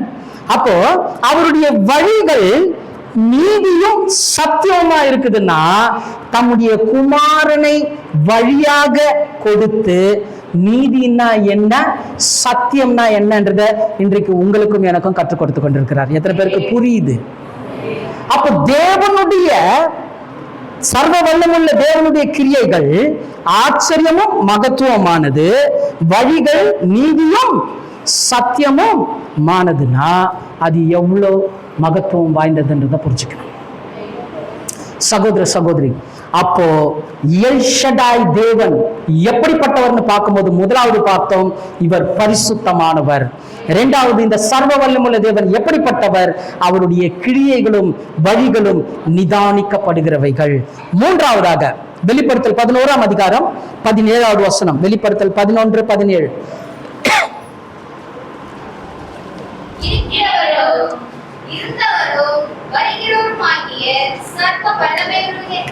சர்வ வல்லமையுள்ள கர்த்தராகிய தேவனே, உம்மை ஸ்தோத்திரிக்கிறோம். தேவரே, உமது மகா வல்லமையை கொண்டு ராஜ்யபாரம் பண்ணுகிறேன். மறுபடியும் வாசிங்க. வெளிப்படுத்தல் 11:17. இருக்கிறவரோ, ஆமென். இருந்தவரோ, வருகிறவருமாகிய சர்வ வல்லமையுள்ள கர்த்தராகிய தேவனே, சர்வ வல்லமையுள்ள கர்த்தராகிய தேவன், உம்மை ஸ்தோத்திரிக்கிறோம். உம்மை ஸ்தோத்திரிக்கிறோம். போதும். மூன்றாவதாக பார்க்கிறோம், இந்த சர்வ வல்லமையுள்ள தேவன் ஸ்தோத்தரிக்கப்படத்தக்கவர். இவர் எப்படிப்பட்டவர்? ஸ்தோத்தரிக்கப்படத்தக்கவர். ஜெனரலா நம்ம ஆராதனை பண்றோம், தேவனை ஸ்தோத்தரிக்கிறோம். எப்படி ஸ்தோத்தரிக்கிறோம்னா, சபைக்கு வந்துட்டு அதனால ஸ்தோத்தரிக்கிறோம். வீட்டில் டைமுங்க, அந்த டைமுக்கு நான் என்ன பண்ணோம், தேவனை துதிக்கணும்னா அப்படி ஸ்தோத்தரிக்கிறோம். ஆனா பவுல் ஒரு இடத்துல என்ன சொல்றாரு, கர்த்தரை என்ன பண்ணுமா, தாவீது சொல்றாரு, கர்த்தரை எப்பொழுதும் எக்காலத்திலும் நான் அவரை ஸ்தோத்தரிப்பா, அவருடைய துதி எப்போதும் இருக்கும். புரியுதுங்களா? அப்பதான் ஸ்தோத்திர பலியிடுகிறவன் தேவன் என்ன பண்றானா, மகிமை படுத்துகிறான். அப்ப இந்த சர்வ வல்லமை உள்ள தேவன் எப்படிப்பட்டவர், இவர் ஸ்தோத்தரிக்கப்படத்தக்கவர். யாத்திராகமம் 15ஆம் அதிகாரம் 11வது வசனம் வாசிங்களேன். யாத்திராகமம் 15:11. கர்த்தாவே, தேவர்களில் உமக்கு ஒப்பானவர் யார்? பரிசுத்தத்தில் மகத்துவம் உள்ளவரும், துதிகளில் பயப்படத்தக்கவரும், அற்புதங்களை செய்கிறவருமாகிய உமக்கு ஒப்பானவர் யார்? ஆமென். இங்க துதிகள் என்பது எதன் அடிப்படையில இருக்கணும்னா, அவர் எப்படிப்பட்டவரா, பயப்பட சொல்லுங்க, பயப்படத்தக்கவர், பயப்படத்தக்கவர். அப்ப துதி என்பது எதை சார்ந்து இருக்கணும்னா, தெய்வத்தின் மேல வைக்கக்கூடிய பயத்தின் அடிப்படையில வரணும். பயம் அப்படின்னா நம்ம சாதாரணமா பூச்சை பார்த்தா கூட என்ன பண்ணுவோம், பயப்படுவோம் இல்லையா? ஒன்றும் இல்லை, கடந்த முறை ஒரு ஊழியக்காரர் கூட நாங்களும் போயிட்டு இருந்தோம், பைக்கில் போயிட்டு இருக்கோம். ஒரு இடத்துல போனவொடனே நானே நிறுத்திட்டேன் வண்டியை, ஏன்னா போக முடியல. முன்னாடி ஒரு பாம்பு என்ன பண்ணுது, படம் எடுத்துன்னு நிற்கிது. பார்த்துட்டேன், நான் நின்றுட்டேன். பின்னாடி இருக்கிற ஊழியக்கார் போங்கய்யா போங்கய்யான்னாரு. நான் சொன்னேன், வசனம் சொல்லுது, தேள்களை மிதிப்பீர்கள், சர்ப்பங்களை எடுப்பீர்கள்னு வசனம் சொல்லுது. இப்போ ஒரு வாய்ப்பு கிடைச்சிக்குது, ஏன் செய்றீங்களான்னு கேட்டேன். என்ன பிரதர்னாரு, கொஞ்சம் இறங்கி பாருங்கன்னு. வந்து நின்று ஒரு அடிச்ச டைவ் என்னால ஒத்துக்க முடியல, என்னால கூட ட்ரை பண்ண முடியல. அப்படியெல்லாம் எகிர முடியுமான்னு வந்து நின்று எகிரி பொத்தடி பின்னாடி போடுற மாதிரி போய் நிக்கிறாரு. ஏன் அப்படின்னா, சொல்றது ரொம்ப ஈஸி, ஆனா நேர்ல பார்க்கும் போது ஆமா, ஏன் வண்டியை பயந்து நின்றுச்சுன்னா பாத்துங்க. அப்ப காரணம் என்ன, அதுவும் பயம்தான். அதுக்கு பேர் என்னது, பயம்தான். ஆனா தேவனுக்கு பயப்படுகிற பயம் என்பது மூல மொழியில ஃபோபியான்றாங்க. ஃபோபியானா என்னன்னா, மரியாதை, ரெஸ்பெக்ட். புரியுதுங்களா? கணம், தேவனுக்கு கொடுக்கிற கணம். அப்போ தேவனை துதிக்கிற துதிகள் அவருக்கு கொடுக்கிற கணத்துல இருக்கணும், அவருக்கு கொடுக்கிற மரியாதையில இருக்கணும். புரியுதுங்களா? எப்படி இருக்கணும்? கணத்திலையும் மரியாதையின் அடிப்படையில் என்ன பண்ணணும்? கர்த்தருக்கு துதிகளை ஏறெடுக்கணும். ஏறெடுக்கிறோமா? சொல்லுங்களேன். அவர் மேல அந்த உண்மையான அன்பு வச்சு, உண்மையான மரியாதை வச்சு நம்ம துதிக்கிறோமா? இல்லை. அதனாலதான் துதியை ஒரு இடத்துல கற்றுக் கொடுத்தாரு. எங்க கற்றுக் கொடுத்தாரு? எரிகோ கோட்டையில கற்றுக் கொடுத்தாரு. Thank you brother. எரிகோ கோட்டையில கற்றுக் கொடுத்தாரு. 7 நாள் துதி, கோட்டை என்ன ஆயிடும்? இடிஞ்சு விழும். முடியுமா? சாத்தியக்கூறு இருக்கா? இல்ல. ஆனா ஒண்ணு சொல்லிட்டாரு, வார்த்தை சுத்து. 7 நாள் என்ன பண்ணோம்? சுத்தணும். 7வது நாள் என்ன பண்ணோம்? ஆர்ப்பரிக்கணும். அவ்வளவுதான். இதான் கமாண்டிங். தேவனுடைய வார்த்தைக்கு அவர்கள் கீழ்ப்படிந்தார்கள். அதாவது இஸ்ரவேலர்கள் வார்த்தைக்கு பயந்து கீழ்ப்படிவாங்க, ஆனா நடக்கிற சம்பவத்துக்கு கீழ்ப்படிய மாட்டாங்க. அதனாலதான் நிறைய விஷயங்களை பார்த்து கூட கடைசியில் அவங்க என்ன சொல்லிட்டாங்க தெரியுமா? நாங்கள் அங்கேயே நல்லா இருந்திருப்போம். ஒரு இடத்துல சொல்றான், எகிப்துல பூண்டுகள் எல்லாம் அவ்வளவு டேஸ்டா இருக்கும்பா, அங்க இருக்கிற பயிர்கள் எல்லாம் அவ்வளவு நல்லா இருக்கும்பான்றான். யாருக்கிட்ட சொல்றான் பார்த்தீங்களா? மோசை கிட்ட வந்து சொல்றான், அங்க சாப்பாடு ரொம்ப நல்லா இருந்ததுங்க, நீங்க என்னடா வண்ணாந்திரத்துல கூட்டு வந்தீங்க, நல்லா காடை தான் போடுறீங்க, ஆனாலும் அங்க இருக்கிற அந்த பூண்டு டேஸ்ட் என்ன பண்ணல, இங்க வரல. அவ்வளோ ஒஸ்ட் பீப்புள். அதனால அவங்களுக்கு தேவனுடைய காரியங்கள் எல்லாம் உணர்ந்து கொள்ள முடியாது. ஆனா வார்த்தைக்கு என்ன பண்ணுவாங்க? அவங்க பயப்படுவாங்க. இப்படி வார்த்தைக்கு பயப்படுகிறவங்களுக்கு துதியினுடைய நன்மை என்னன்றதை கற்றுக் கொடுத்தார், மேன்மை என்னன்றதை கற்றுக் கொடுத்தார், துதியின் வல்லம் என்னன்றதை கற்றுக் கொடுத்தார். துதித்தார்கள், அலங்கம் இடிந்து விழுந்தது. எவ்வளவு பெரிய காரியம்! துதி உன் வாழ்க்கையை தலைகீழா மாத்தோம். நம்புறீங்களா? துதி உங்க வாழ்க்கையை தலைகீழா மாத்தோங்க. நம்மளாம் அது ஒரு அறிவா நம்ம எடுத்துக்கிறோம், எடுத்து மூளையில ஸ்டோர் பண்ணிக்கிறோம். சுவிட்ச் போட்டா ஃபேன் சுத்தம், அறிவு. புரியுதுங்களா? சுவிட்ச் போட்டா ஃபேன் சுத்தம், சர்ச்சுக்கு வந்தா துதிக்கணும், அறிவு இல்ல. இந்த துதி நம்முடைய வாழ்க்கையை மாற்றம். துதிகளின் மத்தியில் வாசம் செய்கிற தேவன். அந்த துதிகளுக்குள்ள யார் இருக்கிறா? தேவன் இருக்கிறார்ன்றதை நம்ம தெளிவா புரிஞ்சுக்கணும். அதனால்தான் பாருங்க, நம்முடைய துதிகள் அவருக்கு நம்ம கொடுக்கிற கணம், அவருக்கு நாம் கொடுக்கிற பயபக்தி, அவர் மீது நாம் காட்டுகிற மரியாதையின் அடிப்படையில இருக்கணும். புரியுதுங்களா? அது ரொம்ப முக்கியம். அதனால தான் சங்கீதம் 136:1 வாசிக்கலாம். சங்கீதம் 136:1. சங்கீதம் 136:1.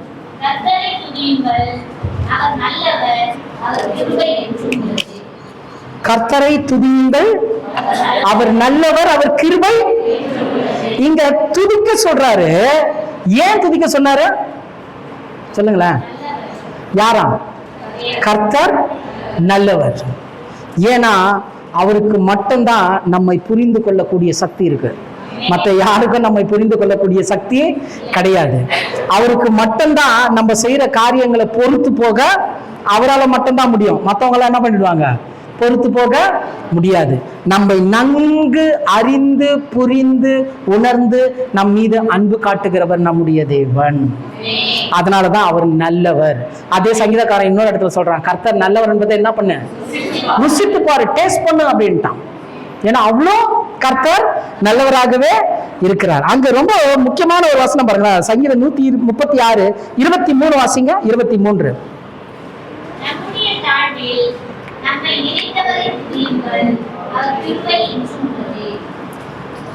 ஏன் நல்லவர்னா அவர் நம்மளை எங்க நினைச்சாராம்?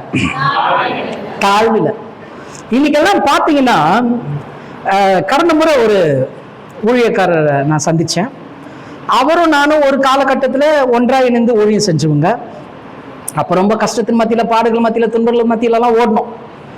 இப்போ ஒரு ஸ்டேஜ் வந்தோடனே அவர் தனியாக ஊழியம் பண்ண ஆரம்பிச்சிட்டாரு. நம்மளுடைய ஓட்டம் இப்படி ஆயிடுச்சு. ஆனால் அவர் ரொம்ப பெரிய ஆள் ஆகிட்டார்.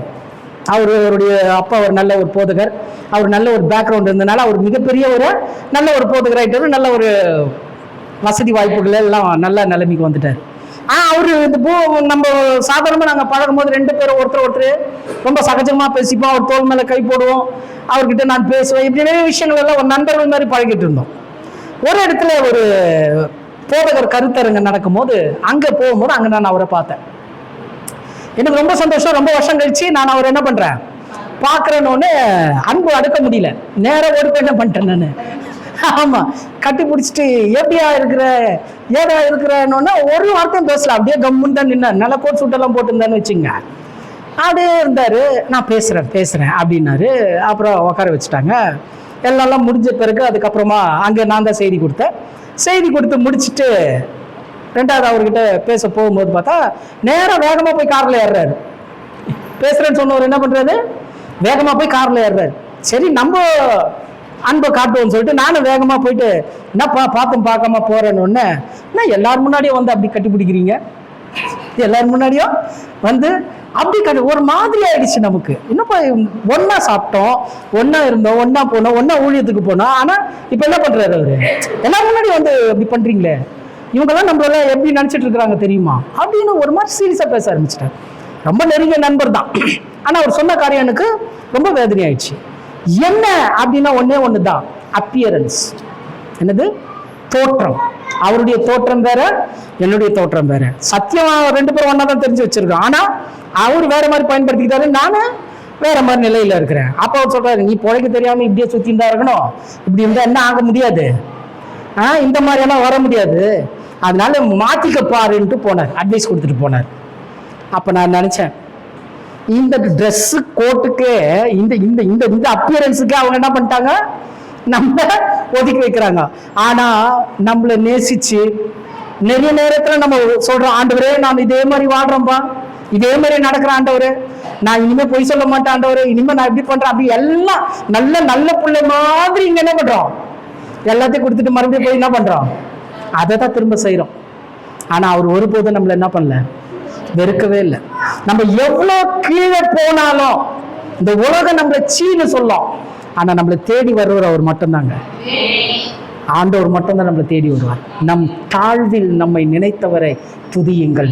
காரணம், அந்த சராசரங்களை ஆளுகிற சர்வ வல்லமையுள்ள தேவன் ஸ்தோத்தரிக்கப்படத்தக்கவர். நம்ம நினைச்சிருக்கிறார். அவருடைய நினைவுகள்ல நீங்களும் நானும் நிக்கிறோம். அது எவ்வளவு பெரிய விஷயம், எவ்வளவு பெரிய விஷயம். ரொம்ப பெருமைப்பட்டு மேன்மைப்படக்கூடிய விஷயம் அதுதான். இன்னைக்கெல்லாம் சிஎம் யாராவது ஒரு பேரை சொல்லிட்டா 10 முறை சொல்லிட்டு திரியிறான். தெரியுமா, என் பேரை சொல்லி கூப்பிட்டாரு. அவர் நம்முடைய தகப்பனா இருக்கிறாரு. வானத்தையும் பூமியும் படிச்சவருடைய நினைவுகள்ல நீங்களும் நானும் இருக்கிறோம். விட்டுருவாரா? இந்த பூமியில வர பிரச்சனையில விட்டுருவாரா? பாடுகள் வரும்போது விட்டுருவாரா? துன்பம் வரும்போது விட்டுருவாரா? நிச்சயமா கிடையாது சகோதர சகோதரி. அப்படி கைவிட்டு போகிறவர்கள் அல்ல, அவர் கை கொடுத்து தூக்கி நிற்கிறவர். ஆமென். அவர் சர்வ வல்லமுள்ள தேவன், அவர் ஸ்தோத்தரிக்கப்பட தக்கவர். அதனால்தான் வேதம் தெளிவா சொல்லுது. இந்த வேத சங்கீதக்காரன் அந்த புஸ்தகத்தை எழுதி கடைசியா முடிக்கும் போது எப்படி முடிச்சான்னு தெரியுங்களா? 150ஆம் சங்கீதம் 6வது வசனம், சுவாசமுள்ள யாவும். அப்போ துதிக்காததெல்லாம் என்னது? ஆமா, அப்போ சுவாசம் இருந்தா என்னத்தான் பண்ணி ஆகணும்? கர்த்தரை துதிச்சுதான் ஆகணும் சகோதரி சகோதரி. ஏன் சுவாசமுள்ள யாவும் கர்த்தரை துதிப்பதாக வசனம் சொல்லுது தெரியுமா? இந்த சுவாசத்தை கொடுத்தவர் அவர். ஆதாமுடைய நாசியில ஊதுனாரு பாத்தீங்களா? அது இன்ன வரைக்கும் உங்களுக்கும் உங்க பிள்ளைகளுக்கும் பிள்ளைகளுக்கும் என்ன ஆயிட்டு இருக்கு? மனுக்குலத்துக்கு வந்து கொண்டிருக்கிறது. ஆகையினால இந்த சர்வ வல்லமையுள்ள தேவன், எல் ஷடாய் தேவன் எப்படிப்பட்டவர்னு பார்த்தோம். முதலாவது பார்த்தோம், அவர் பரிசுத்தர். இரண்டாவதாக பார்த்தோம், அவருடைய கிரியைகள் வழிகள் நிதானிக்கப்படுகிறவைகள். மூன்றாவதாக பார்த்தோம், இந்த சர்வ வல்லமையுள்ள தேவன் ஸ்தோத்தரிக்கப்படத்தக்கவர். நான்காவது, வெளிப்படுத்தல் 16ஆம் அதிகாரம் 7வது வசனம். வெளிப்படுத்தல் 16:7.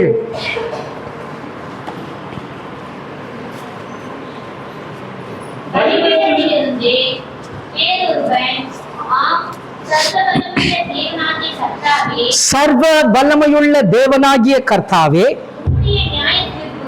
உம்முடைய நியாய தீர்ப்புகள் சத்தியமும். பாத்தீங்களா? நான்காவதாக பார்க்கிறோம், இந்த சர்வ வல்லமையுள்ள தேவன் நியாய தீர்ப்பு செய்கிறவர். எத்தனை பேர் ஆமேன் சொல்றீங்க? ஆமேன் ரொம்ப முக்கியம். ஹலோ, புரியுதுங்களா? ஆமேன் அல்லேலூயா ரொம்ப முக்கியம். ஏன்னா இன்னைக்கு என்ன ஆயிடுச்சு தெரியுமா? ரொம்ப குறைஞ்சிடுச்சு. இப்பெல்லாம் ஆமீன் அல்லேலூயா எப்படி தெரியுமா ஆயிடுச்சு? ஒரு இடத்துல கோஷம் ஆயிடுச்சு, இன்னொரு இடத்துல அசிங்கமா எடுத்துங்க அதெல்லாம் சொல்றீங்கன்றாங்க. எதுக்கு? எதுக்கு? ஆமேன் என்றால் ஆக கடவுது, நான் என்னை கீழ்ப்படுத்துகிறேன், வார்த்தையை கேட்டவனே நான் அதை வரவேற்கிறேன்றதுக்கு தான் ஆமென். ஹல்லேலூயா அப்படின்னா ஹல்லேலூயா அப்படின்ற வார்த்தையினுடைய அர்த்தமே இருக்கிறவராகிய தேவனுக்கு மகிமை உண்டாவதாகன்னு அர்த்தம். இருக்கிறவராகிய தேவனுக்கு மகிமை உண்டாவதாக. அதனால ஆமென் ஹல்லேலூயானா தயவு செய்து என்ன பண்ணுங்க, சொல்லுங்க. இதுல ஒரு வசனம் வாசிங்க, 156 சங்கீதம், சாரி 106:48 நினைக்கிறேன். வாசிங்க சங்கீதம் 106:48.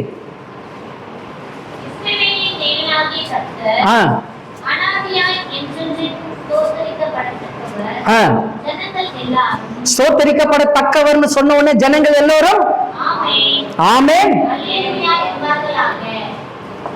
புரியுதுங்களா? அதனால அந்த வார்த்தையை உச்சரியுங்கள். சரியா? ஓகே. இப்போ நான்காவதாக பார்க்கிறோம், இந்த சர்வ வல்லமையுள்ள தேவன் எப்படிப்பட்டவரா? நியாய தீர்ப்பு செய்கிறவர். இப்ப நியாய தீர்ப்பு அப்படின்னு சொல்லும் போது 1 கொரிந்தியர் 11ஆம் அதிகாரம் 31, 32 வாசிங்க. 1 கொரிந்தியர் 11ஆம் அதிகாரம் 31, 32.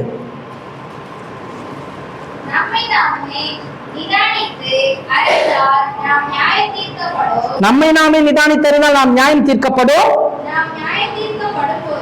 நாம் நியாயம் தீர்க்கப்படும் பொழுது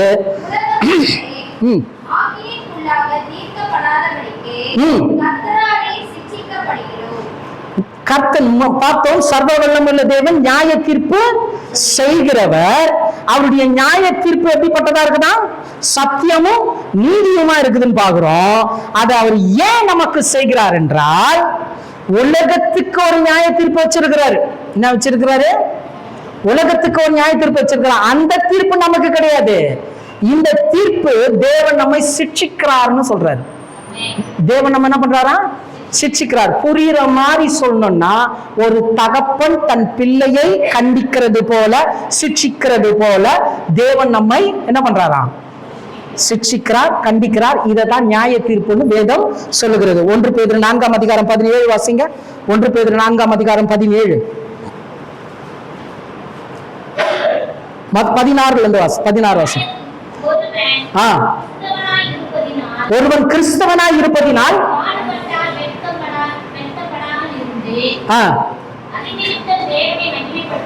கவனிச்சிங்களா? இந்த வசனம் கவனிச்சிங்களா? ஒருவன் கிறிஸ்தவனாய் இருந்து பாடுபட்டால் என்ன பண்ணுமா? வெட்கப்படாமல் தேவனை மகிமைப்படுத்த கடவன். அப்போ பாடு கஷ்டம் நஷ்டம் வந்தா நம்முடைய வாழ்க்கையில நம்ம என்ன பண்ணக்கூடாதான்? வெட்கப்படாம தேவனை என்ன பண்ணுமா? மகிமைப்படுத்தணும். ஏன் முடியுமா? கஷ்டம் துன்பம் துக்கம்லாம் வரும்போது கர்த்தாவே உமக்கு ஸ்தோத்திரம் ஆண்டவரே அப்படின்னு மொட்டையா சொல்ல முடியுமா? ஆமா. ஏன் அதை சொல்றா தெரியுங்களா? அடுத்த வசனம் வாசிங்க, 17. நியாய தீர்ப்பு தேவனுடைய வீட்டிலே தோங்கும் காலமா இருக்கிறது. முந்தி நம்மிடத்திலே அது துவங்கினால் சுவிசேஷத்திற்கு புரிஞ்சுது அந்த வசனம்? பேதுரு சொல்றார் ஆதி சபையில, தேவனுடைய நியாய தீர்ப்பு தேவனுடைய வீட்டிலே துவங்கும் காலமா இருக்கிறது, முந்தி நம்மிடத்திலே துவங்கினால். அப்போ தேவனுடைய சிட்சிப்பு, தேவனுடைய கண்டிப்பு, ஒரு பிள்ளைய அப்பா திருத்துறது போல தேவன் நம்முடைய வாழ்க்கையில திருத்துறாருன்னா எப்படி திருத்துறாருன்னா, சில நேரத்துல நம்முடைய வாழ்க்கையில அனுமதிக்கிற பிரச்சனைகள், போராட்டங்கள், உபத்திரவங்கள். அதான் ஒரு இடத்துல சொல்லி இருக்குதுன்னா, நான் உபத்திரப்பட்டது நல்லது, அதனால உங்களுடைய பிரமாணங்கள் என்ன பண்றேன்? கற்றுக்கொள்கிறேன். அப்போ இன்னைக்கு உங்களுக்கு ஒரு ஆன்சர் கிடைச்சிச்சு. உங்களுடைய வாழ்க்கையில தேவையில்லாத பிரச்சனை, தேவையில்லாத போராட்டம், தேவையில்லாத உபத்திரவம், தேவையில்லாத பாடு வந்தா முதல்ல நீங்க என்ன தெரிஞ்சுக்கணும் சொல்லுங்க? யார் சிட்சிக்கிறார்? தேவனே சிட்சிக்கிறார். ஏன் சிட்சிக்கிறாரு? ஏதோ ஒண்ணு நம்ம பண்ணிட்டோம், அதை மாத்திக்க சொல்லி சிருஷ்டிக்கிறாரு. அப்போ அந்த டைம்ல நம்ம தேவன் கையில ஒப்பு கொடுத்தா, ஆண்டவரே நான் செய்த பிழை என்னன்றது எனக்கு தெரியல, என்ன மன்னியுங்க, உங்களுடைய ரத்தத்தினால, உங்களுடைய குமாரனுடைய ரத்தத்தினால என்ன கழுவுங்க அப்படின்னு ஒப்பு கொடுத்தா அந்த பிரச்சனை மாறுமா மாறாதா? மாறும். ஆனா நம்ம பிரச்சனைக்கு காரணம் யாரு? சொல்லுங்க சிஸ்டர், சொல்லுங்க பிரதர்னா, ஒருத்தன் இருக்கிறான் பிரதர், அவன் தான் எப்பவுமே எங்க வீட்டுக்கு விரோதமா என்ன பண்றான்? ஆமா, கலகம் பண்றது அவன் தான், சூன்ய வைக்கிறது அவன் தான், அது இது இதுன்னு சொல்லிட்டு எங்கேயோ போற மாரியாத்தாவ லெட்டர் போட்டு வீட்டுக்கு வர வைக்கிற கதையாகி போகுது. நிறைய பேருடைய பிரச்சனை அதுதான். நல்லா புரிஞ்சுக்குங்க, உங்க வீட்டுல உங்களுடைய வாழ்க்கையில பிரச்சனை போராட்டம் வருதுன்னா அதுக்கு காரணம் நம்ம தான். முதல்ல நம்ம ஒப்பு கொடுக்கணும். தேவன் அதை மாற்றுவார், நிச்சயம் மாற்றுவார். இதுதான் பைபிள் தியரி, இதுதான் பைபிளுடைய அந்த கான்டெஸ்ட். இந்த பிரகாரம் தான் சத்தியம் நடைபெறும். இப்ப நல்லா புரிஞ்சுங்க, சர்வ வல்லமுள்ள தேவன் எப்படிப்பட்டவர்னா அவர் நியாய தீர்ப்பு செய்கிறவர். சங்கீதம் 119:39, சங்கீதம் 119:39, சங்கீதம் 119:39. நான் அஞ்சுகிற நிந்தையை விலக்கியவரோ, உம்முடைய நியாய தீர்ப்புகள் நல்லவைகள். என்ன சொல்றாரு பாத்தீங்களா? உம்முடைய நியாய தீர்ப்புகள் நல்லவைகள். ஏங்க சொல்றாரு அப்படி? ஏன்னா அதுதான் நம்மளை மாத்துது, அதுதான் நம்மளுடைய பிரச்சனையை தீர்க்குது. அந்த நியாய தீர்ப்புகள் தான் தேவன் நம் மீது அன்பா இருக்கிறாரு, கண்டிப்பா இருக்கிறாரு, தயவா இருக்கிறாரு, அவருடைய கைக்குள்ள நம்ம இருக்கிறோன்றதுக்கு ஆதாரமா இருக்குது. எத்தனை பேர் ஆமேன்னு சொல்றீங்க? புரியுதுங்களா? அப்ப தெளிவா புரிஞ்சுக்குங்க. ஆமா, ரொம்ப முக்கியம். இல்லைன்னா தொடர்ந்து தேவன் என்னதான் கொடுப்பாரு? சொல்லுங்க, பார்த்துமே என்ன கொடுப்பாரு? நியாய தீர்ப்பு கொடுத்துட்டே இருப்பாரு. சில இடத்துல எல்லாம் வளையணும்னு சொல்லுவாரு, வளையலன்னா என்ன பண்ணுவார்? வளைய வைப்பாரு. நான் வளைய மாட்டோம், அப்படியே தான் போவேன்னா இடிச்சுக்கிட்டு நிற்க வேண்டியதுதான். காயம் யாருக்கு? நமக்கு தான். தெளிவு வரணும் சகோதர சகோதரி, தெளிவு வரணும். அப்ப இந்த சர்வ வல்லமையுள்ள தேவன் எப்படிப்பட்டவர்? இவர் பரிசுத்தர், இவருடைய வழிகளும் கிரியைகளும் நிதானிக்கப்படுகிறவைகள், இவர் ஸ்தோத்தரிக்கப்படத்தக்கவர், இவர் நியாய தீர்ப்பு செய்கிறவர்கள். கடைசியாக 2 கொரிந்தியர் 6:18 வசனம். 2 கொரிந்தியர் 6:18, 2 கொரிந்தியர் 6:18. அப்பொழுது நான் உங்களை ஏற்றுக்கொண்டு உங்களுக்கு பிதாவாய் இருப்பேன், குமாரரும் குமாரத்திகளுமாய் இருப்பீர்கள் என்று. ஆமென். சர்வ வல்லமையுள்ள கர்த்தர் என்ன பண்றாராம்? சொல்றாரு. கடைசியாக பார்க்கிறோம், இந்த சர்வ வல்லமையுள்ள தேவன் எப்படிப்பட்டவர்? அவர் நம்முடைய தகப்பன். அவர் நம்முடைய தகப்பன், அப்பா, பிதா. பாருங்க, இதான் எல் ஷடாய் தேவன். சர்வ வல்லமை எப்படி எல்லாம் கிரியை செய்து பாருங்க. அது பரிசுத்தத்தை நமக்கு கொடுக்கிறாரு, அவருடைய வழியையும் கிரியையும் நிதானிக்க வைக்கிறாரு, ஸ்தோத்தரிக்க வைக்கிறாரு, தீர்ப்பு செய்யறாரு, அப்பாவாகவும் இருக்கிறார். புரியுதுங்களா? அவர் நமக்கு தகப்பனாகவும் இருக்கிறார் என்பதை நாம் தெளிவாய் புரிந்து கொள்ள வேண்டும். அப்ப இன்னைக்கு ஒரு விஷயத்தை நம்ம தெளிவா புரிஞ்சுக்கணும், ஒரு விஷயத்தை தெளிவா புரிஞ்சுக்கணும். தேவனை அறிகிற அறிவு ரொம்ப முக்கியம். இன்னைக்கு தேவனுக்கு பல நாமங்கள் இருக்கு பைபிள்ல, அதுல ஒரே ஒரு நாமத்தை தான் நம்ம பார்த்திருக்கிறோம். என்ன நாமம்? எல் ஷடாய் தேவன், சர்வ வல்லமையுள்ள தேவன் என்ற அந்த ஒரு நாமத்துல இவ்வளவு விஷயம் இருக்குதுன்னா அவருடைய நாமங்கள்ல எவ்வளவு காரியம் இருக்குது. அதனாலதான் அவர் அதிசயமானவர். ஆமென். அவர் அதிசயமான தேவன் என்றதை நம்ம தெரிஞ்சுக்கணும். ஆகினால இன்றைக்கு பார்த்தோம் இந்த சர்வ வல்லமையுள்ள தேவன் எப்படிப்பட்டவர். எப்படி? முதலாவது என்ன பார்த்தோம்? அவர் யார்? அவர் பரிசுத்தர். இரண்டாவது, அவருடைய கிரியைகளும் வழிகளும், கேட்டீங்களா? தமிழ்ல தானே பேசுறேன். ஆமா, நிதானிக்கப்படுகிறவைகள். மூன்றாவது, அவர் ஸ்தோத்தரிக்கப்படத்தக்கவர். நான்காவது, நியாய தீர்ப்பு செய்கிறவர். ஐந்தாவதாக, அவர் நம்முடைய தகப்பன். கடைசியாக ஒரு வசனத்தை வாசித்து முடிக்கலாம். ஆதியாகமம் 17:1 இந்த வசனத்துக்கு ரொம்ப ஒரு முக்கியமான ஒரு ஸ்பெஷல் இருக்குது. ஏன்னா பைபிள்லயே முதல்ல சர்வ வல்லமுள்ள தேவன்ற வார்த்தை இங்கதான் ஆரம்பிக்குது. வாசிங்க, ஆதியாகமம் 17:1. வாசிங்க. ஆபிரகாம் 91 வயதான போது ஆபிரகாமுக்கு தரிசனமாகி,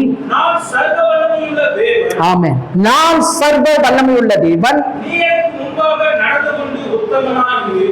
நீ எனக்கு முன்பதாக நடந்து கொண்டு உத்தமனாய் இரு.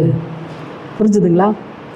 இந்த சர்வ வல்லமை உள்ள தேவன் தன்னை வெளிப்படுத்தும் பொழுது உத்தமனாய் இருன்னு ஆபிரகாமுக்கு வெளிப்படுத்தினாரு.